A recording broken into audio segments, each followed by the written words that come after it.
This is Nick Wright. We have made it to Friday, boys. We have made it to Friday. And we don't typically do shout-outs on the show, but I would like to give a very special shout-out to a very special family member of the show, one Steph Goss, who did us all a wonderful favor yesterday, doing some post-show maintenance for all of us. So, Stephanie, kisses to you. We appreciate that. On behalf of the entire staff, that's all. We can leave something to the imagination. What they're talking about? Absolutely. Leave it to the imagination, Ms. Jenna Wolfe. I'll just say there were two things. I'll just say one of them. Steph is making me go to the doctor finally. I'm not a big fan of going to the doctor. I may have had a cold that has lingered for longer than a couple weeks. Oh, when you said the doctor, a medical doctor. Yeah. I thought it was different. Okay, got hilarious, it. Nick. Hilarious. Hi. Hilarious. That's Wednesdays. Today's Friday. Every other Wednesday. Oh, good one. Good one, Jenna. He knows. Okay, let's talk about things other than my head. I don't know what else there is to say about LeBron James. I really don't, and I'm the one who wrote this script. It doesn't matter who he's playing. It doesn't matter who he's playing with. Role players, no role players, home, away. Last night, Game 2 against the top-ranked Raptors, coming off what he called his worst game of the season. LeBron James pours in 43 points and 14 assists in the easy win. Easy because guess who else showed up last night? Kevin Love. Kevin Love had 31 points after we all basically had him dead and buried. Cavs are up 2-0 in this series. Here is LeBron James after the game.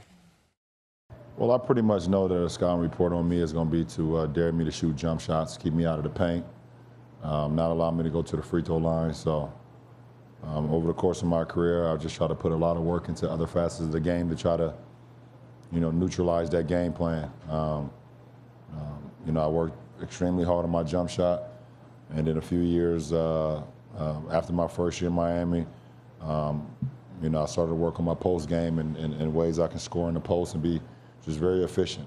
And tonight was just a byproduct of that. We're going to get to LeBron and everything, but just FYI, I thought that thing that LeBron was wearing was a sling for his arm, and I leaned over and said, is he okay? Nick goes, that's a bag. That's a bag, yeah. He's been wearing it to a lot of the post-game press conferences. I didn't realize that. All right, let's move fashion forward, if we will. Cece, how are LeBron and the Cavs able to just dominate the Raptors, besides the mental edge that they just somehow seem to have over this team? Well, the biggest question mark coming into this series was what would the role players do? Right. And in different games, game number one, the collective, the role players, Tristan, Jeff Green, those players, they showed up. JR, they showed up big in game number one. In game number two, the star showed up, and that's Kevin Love. LeBron finally got the all-star that all of us have come accustomed to seeing. Now, we didn't expect Kevin Love when Kyrie left for his game to go backwards. We thought, and there were portions during the regular season, we thought Kevin Love, this was the best basketball that he had played since coming over from the Minnesota Timberwolves. Now, he had went through recently, especially in the playoffs, the worst stint of basketball that we saw him. He came out of it last night. And LeBron said in the press conference that Kevin Love had a look on his face as if he was in the zone and he was demanding the basketball. So they went to a lot of sets that where LeBron and Kevin Love were on the same side of the court, where LeBron knew they weren't going to double team him. They did a lot like Boston did in the first game against Philadelphia, where they passed the ball, till they got the matchup they wanted, which was Kevin Love, and they just kept force feeding. And Kevin Love took advantage of that. And then LeBron, after seeing that, and then the game kind of got a level set, the energy initially he knew would be there. Toronto played a good first half. Then LeBron decided to take over. And at that point, he played the game, and his shot making, I would say, was either one of the top three games as far as the difficult shots that he decided to take and the ones that he made. I mean, it was a brilliant performance from him offensively. So Kevin Love, this would be game two, would be the game that it was forced upon. Kevin Love, because people had given up on him, but his teammates and a few other people, they hung in there with him. They kept him at the 5 starting lineup. I believe Ty Lue, giving him that overall confidence. He didn't want to be there. What his teammates told him. And I was telling Nick last night on the phone, man, Kevin Love's teammates like him. Kevin Love is a good guy. He works hard, fits his role within the team very well. And LeBron mentioned it later on, what Dwayne Casey in his role as a defensive assistant for Dallas, it forced LeBron into be able to make these type of shots because that bad performance that he had in the finals against the Dallas Mavericks. Listen, your points on Kevin Love are well-founded. When we were on the phone last night, one of the funny things you said is the Raptors playing so bad, they're going to make the Cavs a contender again, getting everyone back on track, getting the Kevin Love back on track, getting everyone back on track. But while the Kevin Love part of this was important for the Cavs long-term, important for the Cavs in the next round, very important for the Cavs no matter who they will end up playing in the NBA Finals, the story of this game turned into what LeBron did in quarters 2 through 4. Because after quarter 1, didn't look like we were going to have any type of special LeBron game. He waited. Kevin Love took 8 shots in the first quarter. Was that intentional? Do you think that was LeBron's game plan? Come in, get the other guys involved before I do anything? Absolutely intentional. And then LeBron realized, oh, my shot's falling tonight. And when that happens, good luck, good night, no matter who you're playing, much less if you're playing a team that you have beaten 5 consecutive road playoff games. 5 times in a row in their building in the playoffs you've won. 8 in a row in the playoffs overall. And so what LeBron was doing last night, to steal a line from one of my favorite writers, Josh Eberly of Hoop Mag, he was Kobe's shot selection with Shaq efficiency numbers. He was taking absurd shots, still shooting close to 70% for the game. And so what we had last night was a guy who somehow is at the peak of his powers, controlling a playoff game, unlike, and I can't believe I'm saying this, we've ever seen him control a playoff game. LeBron has never contributed more points as far as scoring and assists in a playoff game in his NBA career. What about on the defensive end? Guys guarded by LeBron James last night shot 11% from the field. He tied his career high in playoff assists. He was 2 points off his career high in playoff points. If we just drop the threshold, he had 43, 8, 14. If we drop the threshold to 40, 8, and 11, make it a little more rounder numbers, a little easier. Show America the full list of times that's happened in playoff history. Take LeBron out of it. It happens once every 25 years. Jerry West in 69, Drexler in 92, Russ last year. LeBron has done it in 2015, in 2016, in 2017, and last night. The total full control of the basketball game, unlike anything we've seen from him, which means unlike anything we've seen from almost anyone ever. And aren't we tired of sort of asking how he's doing this at age 33, at this deep into his career, without help basically from everyone else around him, how he continues to do? We're almost tired of asking because we expect it of him. Because on the nights when he has 30 points, we're like, oh, it was an off night for LeBron James. Yeah, well, he's never been able to shoot the basketball as well as he's shooting the basketball. He's never handled the basketball because these things, the segment is how these things got forced. They forced Kevin Love into playing well. Dwayne Casey, what he did to LeBron in Dallas, forced LeBron to have the arsenal that he has now. When Kyrie Irving forced his way out of Cleveland, it forced LeBron to have to handle the ball more. So you're able to see some different things. But it's allowed us to see the best basketball because he's called on more to do that. He dribbles the ball more. He's got to rebound more. But his overall shooting efficiency, and he talked about this offseason, he had some type of injury to his elbow that he believed helped him correct something in his shot, that he believed his shot was better than ever. It's a confidence factor. Man, it's rare to be able to see this. Like, I saw Michael Jordan. And Michael Jordan got done, we had conversations a lot like this. Like, man, I don't think I'll ever see another basketball player like this. And now we're having the same conversation with LeBron James. And I'm going to make one request to whether it's NBA Twitter or folks on television or on the radio, anyone talking about the NBA. Do not call the Raptors today the baby dinosaurs. Do not talk about how this team was overrated or overstated. That's not what this is. This was a 59-win team that buttoned up all their deficiencies, that got themselves the best bench in the league, that has an all-NBA caliber shooting guard and a fringe all-NBA caliber point guard who had home court advantage, fully healthy after winning 59 games. This is not about them. It's about that guy right there. Yeah. They can't beat him. They have never been able to beat him, and they will be added to the NBA graveyard of teams in the East, the yeah buts.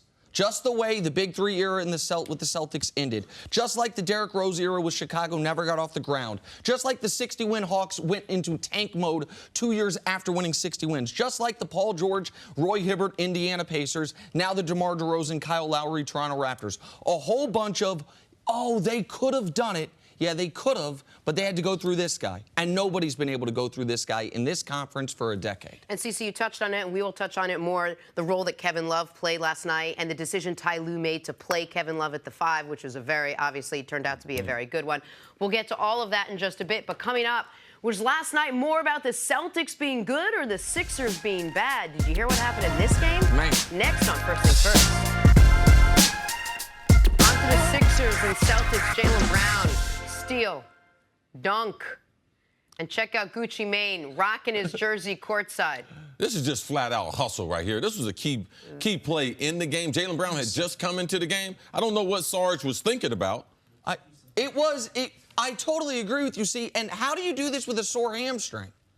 Like, you got to this was very early in the game. I think the score was like 11-5. And as soon as it happened, I texted our producers that do the video and say, if the Celtics win, I want this on the show. Like, that was, you saw the hustle of the Celtics. You saw Jaylen Brown's athleticism. Man. Jason Tatum throwing it down.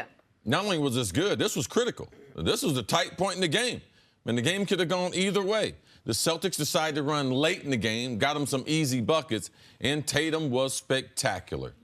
Amazing. Jason Tatum, he had a great stat line, and his stat line does not do him justice. Like the 21 points on 50% shooting, but it felt like every basket was critical that he made. All right, sticking with the Sixers and Celtics, not sure anyone but a true diehard Celtics fan could have predicted what happened last night in Game 2. You know, the part about a depleted and injured Celtics team beating a stacked Sixers team last night. You know, the part about Ben Simmons scoring just 1 point the entire game. You know, the part about the Celtics winning 108-103 to take a 2-0 lead in this series. Here is Ben Simmons on his off night. I think mentally I was thinking too much, overthinking the plays, and wasn't just out there flowing and playing the way I play, which is free. And I think, you know, obviously they have a game plan. I know what that game plan is. I got to play my game. Coach was saying whoever bring the fight to one another is going, and whoever the tougher team is going to win.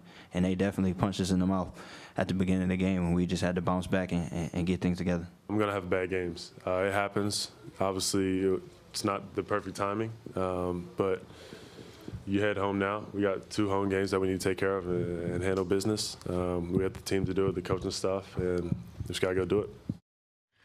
It's quite an outfit that Terry Rozier was sporting last night. It was a little throwback and a little throw forward. All right, Nick, was last night more about the Celtics overachieving or the Sixers underachieving? I want to give all the credit in the world to Boston. I thought Kenny Smith on TV last night got it exactly right.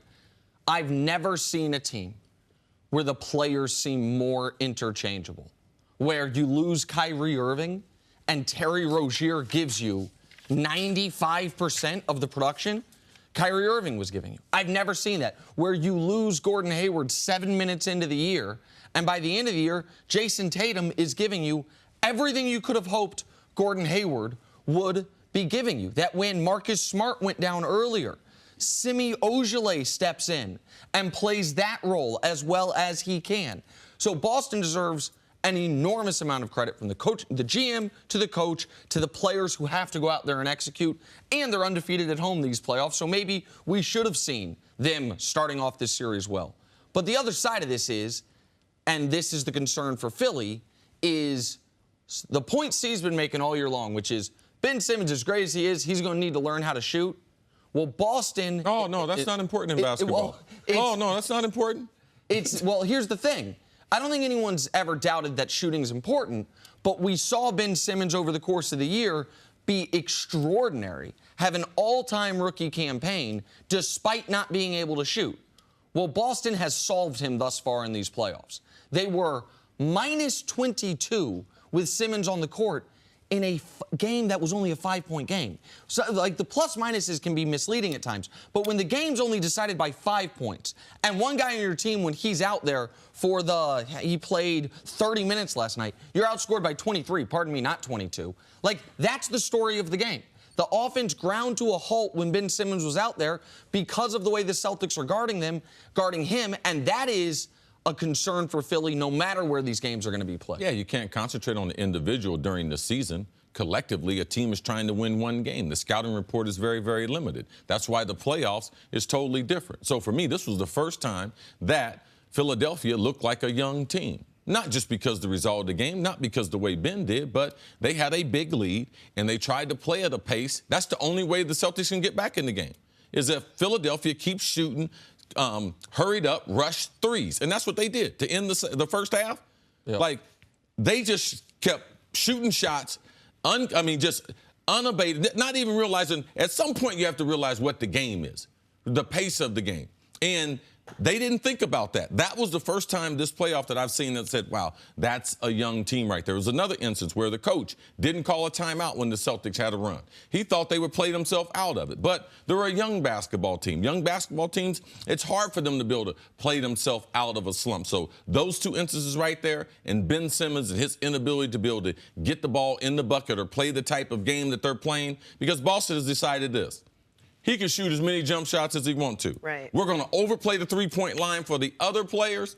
Now, if he can dribble past me, which they're playing great positional defense on him, it becomes an issue. Now, you're talking about Ben Simmons can't shoot. He can't shoot outside of 5 feet. Right. And that is real. And you could see that in last night's game. Just real quick to CC's point about the run, Philly had a 22-point lead with 6 minutes left in the second quarter. By 3 minutes left in the third quarter, so 15 game minutes, Boston was up 8. It was a 48-18 run. So it's not just coming back from 22. It's erasing that deficit instantly. It is a game that Philly should have been in firm control of at halftime.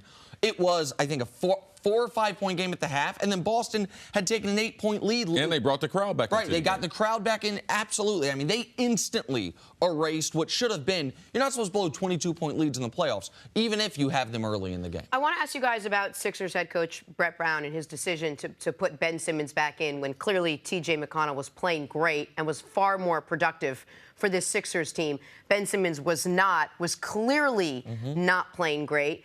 And he puts him back in the fourth quarter, and we saw what happened. Do you have any issue, either of you, with that? No, Jim, that's a legitimate question. But P.J. McConnell's P.J. McConnell. Like, if you, what's his name? TJ. Yeah, when he gets good, you'll get I'll it right. put a P.J. on it. You'll put a TJ on it. I got you. Because there were times during the year you would question, man, why is he in the lineup? Why are they utilizing him?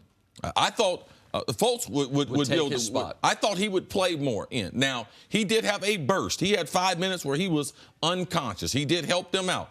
Got rebounds, got 2 quick buckets. But the reality is, Ben's been a star all year. He's a frontline player. He's your franchise. He's one of the faces of your franchise. He's a 6'10" point guard. So, yeah, in real time, you can sit there and nitpick and be like, oh, yeah, but if you've been watching the 76ers and you know who Ben Simmons and what he can do, and you know what PJ can do. But TJ was plus 16 last night. Listen, absolutely. And Simmons, they the totality of it, Jenna. Right, like, just real quick, they kept him out as long as they could have. Ben Simmons went out midway through the third, did not go back in midway through the fourth. That is not your regular rotation. He was supposed to go out midway through the third, come back beginning of the fourth. So they gave TJ as much time as they could have. But you cannot do the process and then in a critical moment keep your rookie off the court. No. He's got to go through this. Either for good or for bad, he needs to be out there. It is more important for Philadelphia long term that Ben Simmons either figure it out or deal with the fact that he couldn't. Because you don't draft injured players because you're waiting on a process. You don't draft Euros that aren't going to come over for a few years like Saric. Have Embiid play 30 games in 3 years. Have Simmons sit out the end of last year when he didn't have to. And then all of a sudden disregard when you're in the crucible of the moment and say T.J. McConnell gives us a better chance. And T.J. McConnell was playing so over his skis. I think Brett Brown felt like we've stolen as many minutes as we can. If we're going to win this game, Ben Simmons is going to have to show up. He just couldn't show up. All right, we'll take a break. Coming up, LeBron James knows who deserves credit for his great night. The answer might surprise you because it doesn't rhyme with LeBron. That's next on First and Third. Time now for Learn to shoot. stories to start your morning. Start with Tiger Woods. Haven't talked about him in a beat. Tiger made his return to Quail Hollow yesterday for the first time since 2012. Tiger finished round one of the Wells Fargo Championship with an even par 71, 6 shots off the lead. CC, what do you think? You think we'll see Tiger in contention on Sunday? We'd like to. This golf course is awful tough. It's not one of his favorites. It's a popular tournament. It's in Charlotte, North Carolina. It's a golf course I've played myself, played in the Pro-Am a number of years ago. Tiger, what he didn't have, hit his driver well, hit his irons well. He's got a new set of tailor-made irons. He had his Woods tailor-made. Now he's got his whole bag matched up now with tailor-made products. Couldn't putt the ball.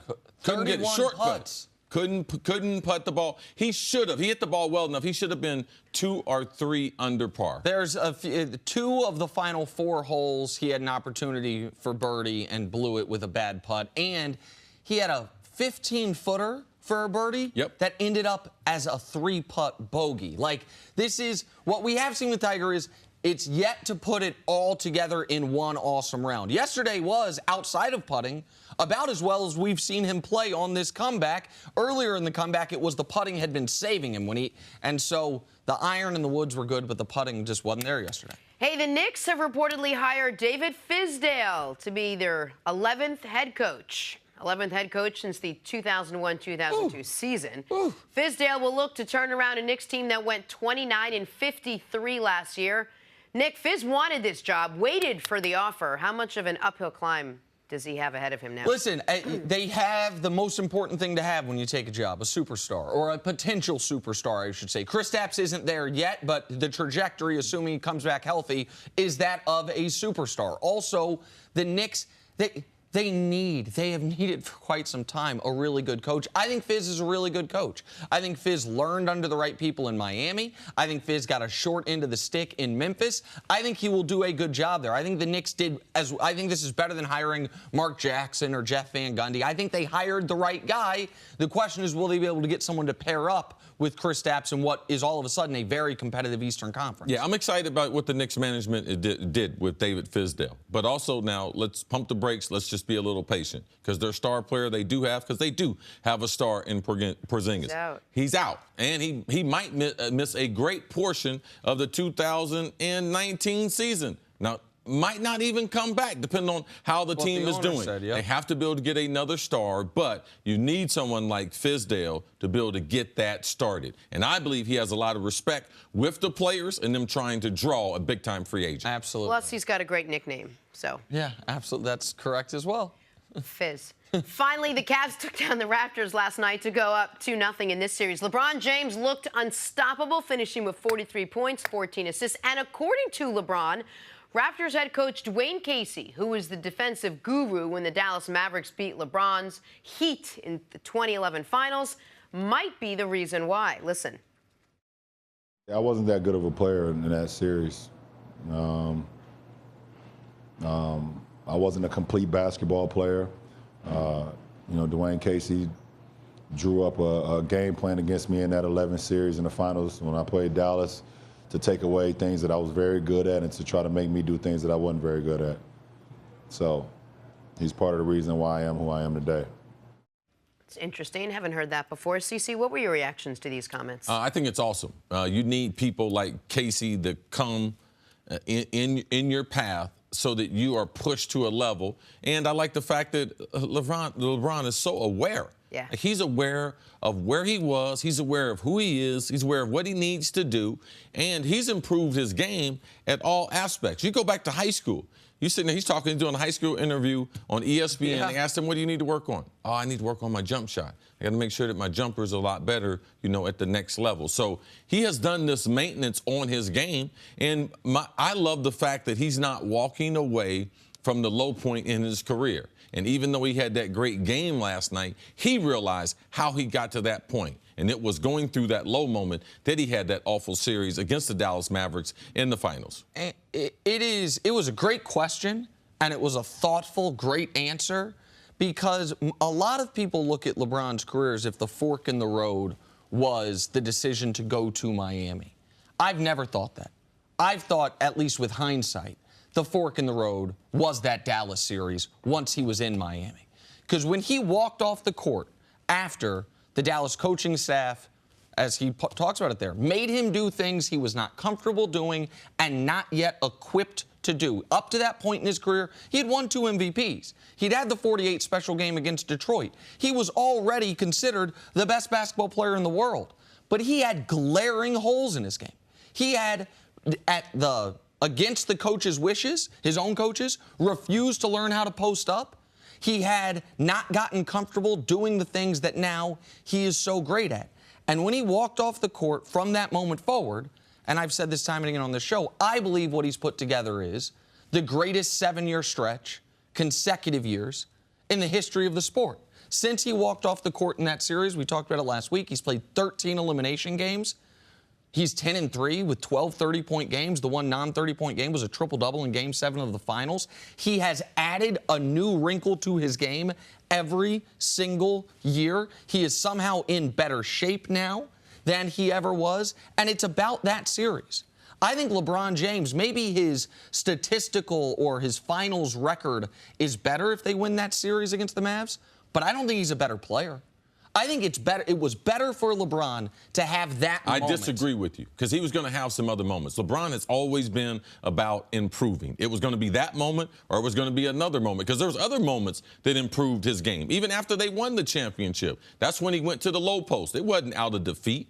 The greatest players, they always challenge themselves, and they utilize defeat as one of the challenges. But they don't have to have defeat in their life to be able to do that. That's what makes them great.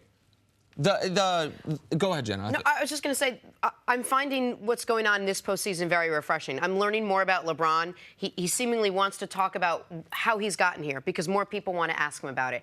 So I didn't know that. I would never, I just didn't know that he was so aware, like you said, of where he is in his career now, of where he was, and how much he has changed his game. Usually when you're that talented, you don't have the wherewithal to want to change your game, to take it to the next level. And typically guys change their game because their body has demanded it. Exactly. So, like, when Michael Jordan came back from his first retirement, after he won the 3 rings, then he went to go play baseball, when he came back, he was still far and away the best basketball player in the world. But he was no longer the best clear-cut, raw athlete in the NBA. He was older, he'd been away from the game.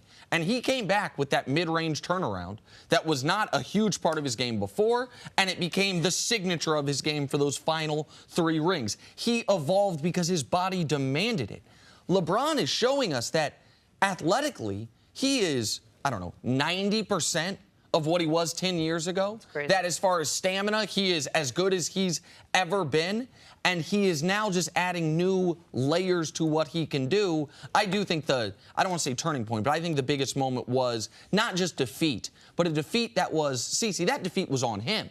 It's one thing to lose. It's another thing to lose because you, in Game 5, have 8 points in the finals, when the moment's too big for you, and when your teammates step up and you don't. That level of I think the biggest thing for LeBron was when he left Cleveland. And he faced all the criticism, and at that point he realized after a year where people tried to make him the villain, he tried to be the villain, he came back and said, you know something, I'm not that guy. I'm not going to be that guy. That was before Dallas. That's what I believe changed his career. All right, we're going to change gears here a little bit, talk about the NFL. Antonio Callaway was drafted in the 4th round by the Cleveland Browns after a tumultuous 3 years at the University of Florida. However, division rival Antonio Brown has decided to take a mentorship role in his life. Both wide receivers are from the Miami area, and Callaway reportedly reached out to Brown for advice on how to transition to the NFL. Speaking of wide receivers and mentoring and some of that other stuff, CC, how beneficial can Brown's mentorship be for Callaway? It's tremendous. And because a lot of young players, too, when they have some type of adversity, they've been through what Antonio's been through, not Brown, Callaway, what he's been through as far as the drug usage, the suspensions, the disappointment in college. It's hard for people outside for them to trust him. And I know he'll trust Antonio Brown. They have some of the same stories as far as where they came from. Callaway grew up in Miami, went to Booker T. Washington, went on to take his talent to Gainesville in the state of Florida. Now, Antonio, he wasn't heavily recruited. Undersized, You know, he went to the MAC conference to cut his teeth, wasn't a high-round draft pick. So the Cleveland Browns, they let you know. When they spend the 4th round, you know, I say this all the time with reference to the draft. I was first-team All-American. I went in the 4th round. So the Cleveland Browns, they must feel an awful lot about Callaway as far as what he can do.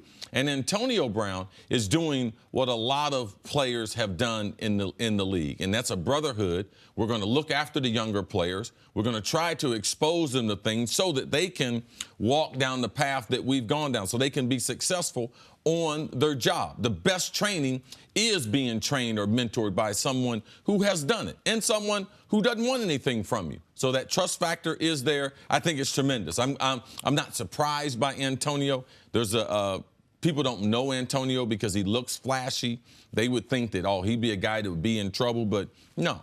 He doesn't drink. Antonio Brown doesn't drink, doesn't smoke. Now, he had the Facebook stuff, but he's a great guy, takes care of his body. I would argue if there's someone in better shape than him in the NFL, I would argue with you about that. So I'm going to tell a story that I don't know if I have a license to tell, but I'm going to tell it anyway. It's from one of the very first times you and I had spent a lot of time together. It was the Super Bowl in Houston, so 2 Super Bowls ago. It was right after Antonio had done the Facebook Live. Right? That was the playoffs where Antonio does the Facebook Live. Cece and I are getting ready to either go on a show or do something, I'm not sure. And Antonio is walking through Radio Row.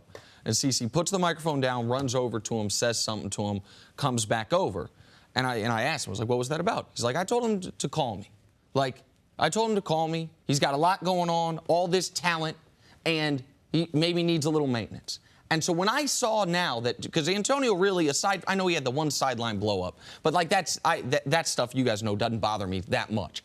He's stayed out of the negative spotlight in large part since then. And to see him now taking on that type of mentorship or leadership role for a guy that's not even a teammate of his. Just a guy he thinks, listen, drafted in a similar position as me, similar size as me, by the way, maybe some similar skill sets. Not saying this guy's going to be Antonio Brown. To take him under his wing like that, I think it's great. I think it's awesome, and it made me think of when you reached out to him, which is something you didn't have to do. Yeah, it's part of the thing we talked about. We talked about Ben. You know, what's he going to do with the backup quarterbacks there? But it's a part of the league that's very, very important. If we're going to keep playing football, if football is going to be the American pastime and pro football, then we're going to have guys being mentored, because it doesn't make sense for us to have made mistakes and for us to keep our mistakes to ourselves compared to sharing them and give these kids the potential to be able to live out their potential, because that's what this is about. And the more information that he can get, the more he'll be equipped to be successful at his job. Just real quick, one question about Callaway, not the Brown part of this. For Antonio Callaway that missed, listen, he missed a year of college football in part because of credit card. He got cited for a credit card violation, stolen credit card, but also marijuana possession. And then you test positive at the combine for a diluted sample, theoretically because of marijuana. He seems to have an issue with that. Some guys can handle that. He seems to have an issue with that. What advice would you give him, Antonio Callaway, not football, but related to that? Listen to the guys around you. Between Antonio Brown and Josh Gordon's going to be on the team with him, he's got to listen to him. And he's got to be able to give it up if you want to play in the league. You can smoke the rest of your life. But if he wants to play in the NFL, he's not going to be able to smoke. It's just an easy decision. Okay. All right, big story yesterday out of the NFL, Jason Witten retiring. Coming up, does Witten's retirement impact Dak Prescott? Next on First Things First. Welcome back to First Things First. We're now joined by Super Bowl champ, friend of the television program, and gigantic Kentucky Derby fan, Cris. Seersucker suit. You got the horse and jockey pin on. Who are you rooting for tomorrow, by the way, Cris Candy? Oh, I got my favorites, Jenna. I got, we got Magnum Moon, we got Good Magic, and we have Audible. So those are the 3 horses I'm going to put in my trifecta box. All right, go and put your leg up here. Go and put your leg. This is one of my favorites. So I'm down with Gucci, okay? I'm down with Gucci. I'm down with a big man who likes to be clean. Yeah, that's not the Bow Wow Challenge. They're actually real Gucci. Not Canal Street. Not the Bow Wow Challenge. Yeah, that's real Gucci. Just so everybody knows. Not from Canal Street. There we go. Easy. Not going to do it. Well, it's good to have you back. We missed you, Cris Candy. Let's dive right in. Yesterday, Jason Witten announced his retirement from the NFL after 15 seasons with the Dallas Cowboys. The 11-time Pro Bowler will be calling Monday Night Football games next season. Friends and former teammates gathered to say goodbye to the Cowboy legend yesterday. Here is Jason Witten. After much self-reflection, prayer, and faith, Today, I've decided that the time has come for me to pass the torch to the next generation of Dallas Cowboys and retire from the National Football League. I was never the most talented, never the flashiest. I relied on grit. Other players might have been more talented, but I can assure you, no one was going to outwork me. You felt it there. It's hard walking away. I mean, it's easy when someone's like named Monday Night Football is like, come be with me. I will take care of you. It's easy to leave a job when right? you know you got another job lined up. Same with breaking up with people, right? Easy to break up with someone. And with the next job, when other you people got aren't trying to hit you. Also that, what you said.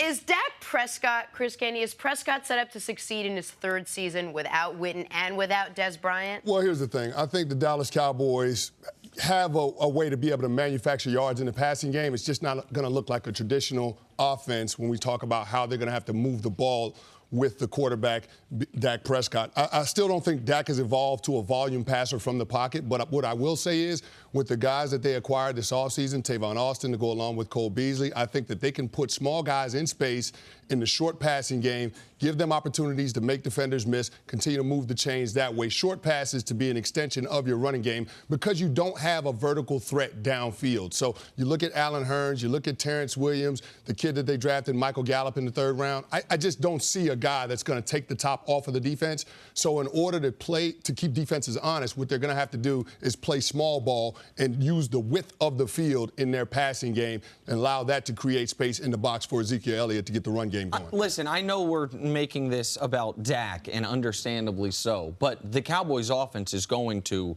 especially with the departures, revolve around Zeke even more so than it has. And my big question is, because listen, what Jason Witten said is correct. He wasn't the flashiest. I thought it was funny. He said, I did it on grit. But he was a very good, even in year 15, run-blocking tight end. Like, he was very good at that.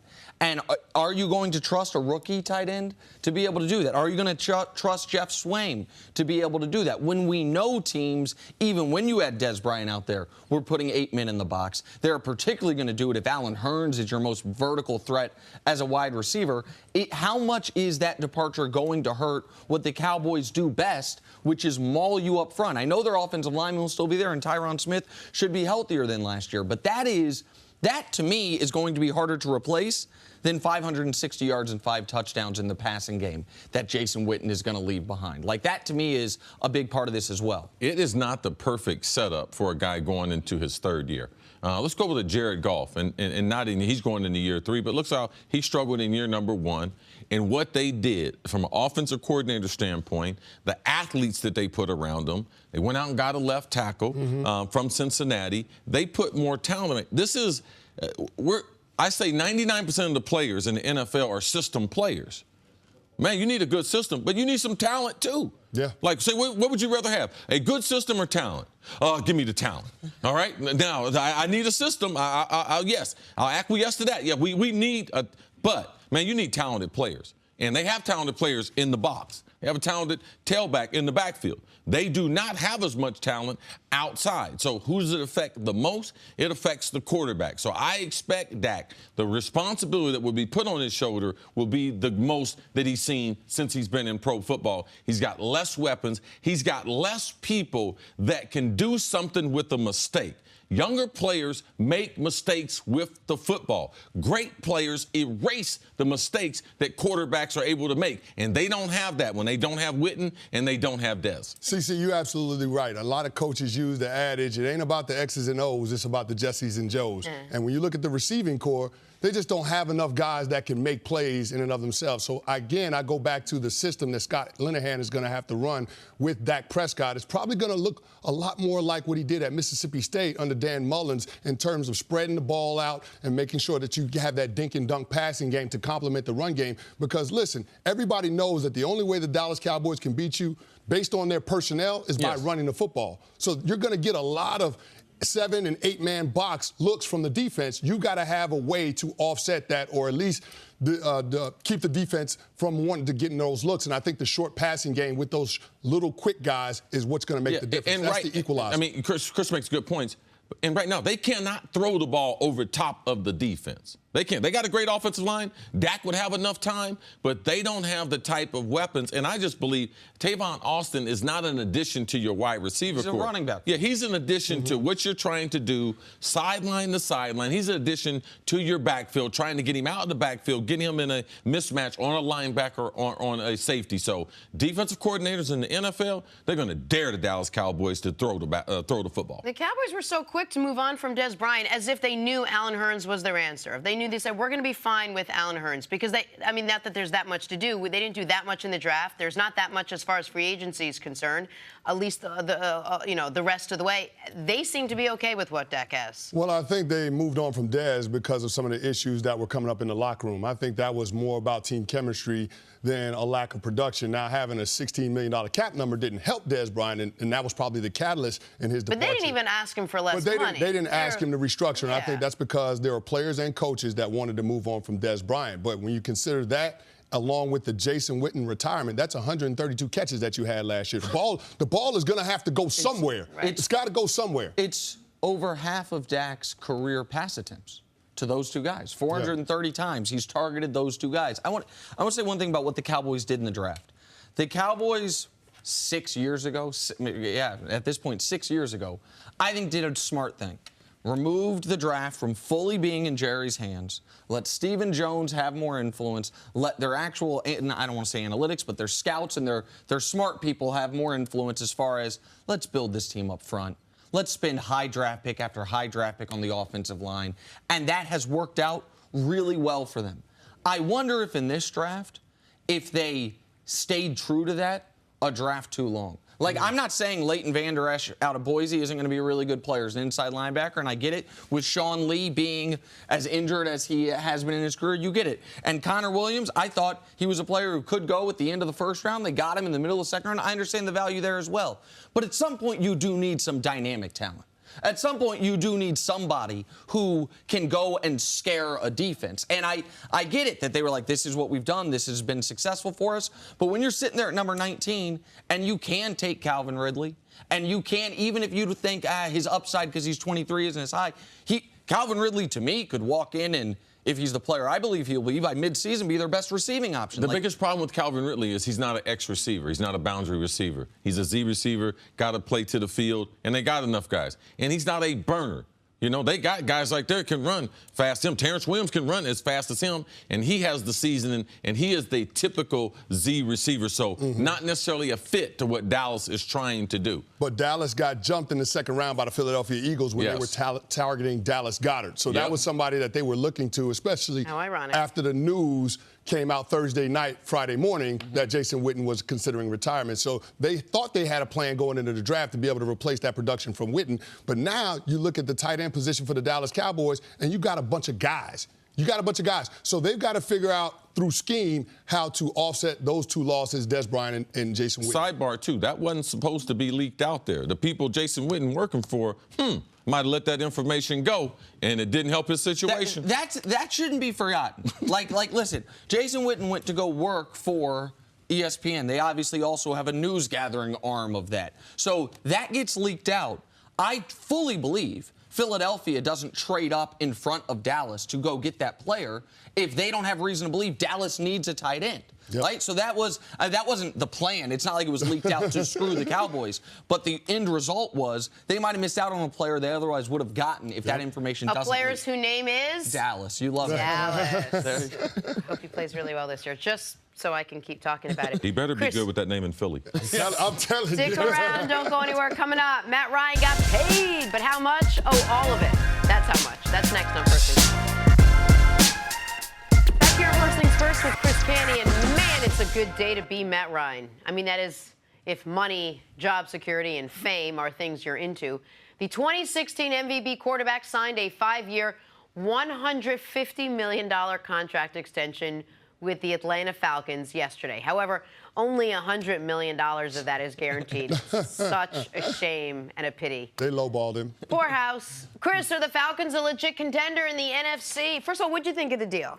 I love the deal for Matt Ryan. I want all these guys to get paid because CC knows it's so hard to get that contract. But when you start looking at the quarterback position, there's a premium placed on that position, and rightfully so, because if you solve the riddle of who's going to be your quarterback for the foreseeable future, you're halfway home to being a consistently competitive team. And so Matt Ryan has done that since he was drafted in 2008. The Falcons have made the playoffs 6 out of the 10 seasons he's been there. So the fact that they went ahead and got this deal done this offseason going into this season, I think this puts them in a really good place. They drafted Calvin Ridley in the first round after he fell to them to replace some of that production they got from Taylor Gabriel in the slot. I think it's a complement of good receivers that they have with Julio Jones and Mohamed Sanu. So I like how this team is setting up everything on the offensive side of the ball for Matt Ryan. There's no excuse why this team shouldn't be in position to compete for a division and ultimately compete for a championship. Listen, I'm always happy when guys get paid.